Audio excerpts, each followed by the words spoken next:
La DNCG a dévoilé les comptes des clubs de Ligue 1 et de façon plus large le rapport financier 2016 à 2017, ce vendredi.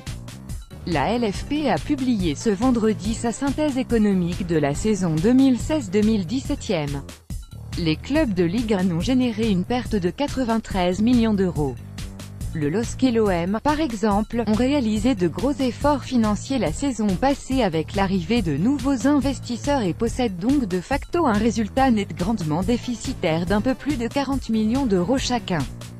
La situation de Lille est délicate étant donné que la DNCG a fait savoir au club nordiste qu'il pourrait connaître une possible relégation la saison prochaine si ses comptes ne sont pas redressés. Un problème auquel s'ajoute la situation sportive très préoccupante du club. Le PSG enregistre lui un total de 18 millions d'euros de pertes sur l'exercice précédent alors que l'OL est lui dans une position positive, 4,856 millions d'euros net. À titre de précision, la DNCG a clôturé au 30 juin 2017 alors que les clubs ont fermé leurs exercices comptables au 31 juillet 2017. Publication du rapport financier 2016 à 2017 DNCG, les résultats 2016-2017 du football professionnel français traduisent une bonne performance commerciale et un renforcement des fondamentaux. Communiqué https://cht.co/krj9qyqj4z-pic.twitter.com/m9sikzq LFP @LFPFR 13 avril 2018. Dans son communiqué, Jean-Marc Miclet, le président de la DNCG, a tenu à souligner la poursuite des efforts fournis par les clubs depuis plusieurs années. Ces résultats témoignent des efforts engagés par les clubs professionnels pour diversifier leurs sources de revenus tout en restant attentifs à l'évolution de leurs charges d'exploitation. La poursuite de cette dynamique vertueuse nous paraît indispensable pour faire diminuer l'importance du résultat des mutations dans la formation du résultat net et réduire la part aléatoire de ce résultat. Dans ce contexte, le renforcement des fonds propres nous semble aller dans le bon sens.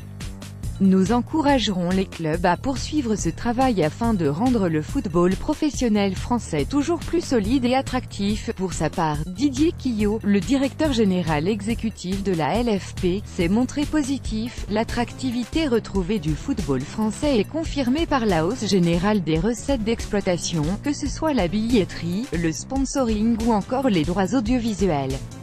Les clubs sont désormais « acheteurs » sur le marché des transferts, c'est-à-dire en phase d'investissement, a-t-il déclaré. Voici les résultats nets des clubs de Ligue 1 au terme de l'exercice 2016 à 2017. Angers, 4,993 millions d'euros. Bordeaux, 14 484 millions d'euros. Cannes, 1,354 millions d'euros. Dijon, 2,223 millions d'euros. Guingamp, 0,921 M Eurolille, 40,493 millions d'euros. Lorient, 5,8 millions d'euros. Olympique Lyonnais, 4,856 millions d'euros. Olympique de Marseille, 42,430 millions d'euros. Metz, 0,537 millions d'euros. Monaco, 0,011 M Euro. Montpellier, 0,171 millions d'euros. Nancy, 4,474 millions d'euros. Nantes, 0,457 millions d'euros. Nice, 1,787 millions d'euros. Paris SG, 18,841 millions d'euros. Rennes, 1,508 millions d'euros. Saint-Étienne, 1,558 millions d'euros. Toulouse, 4,725 millions d'euros.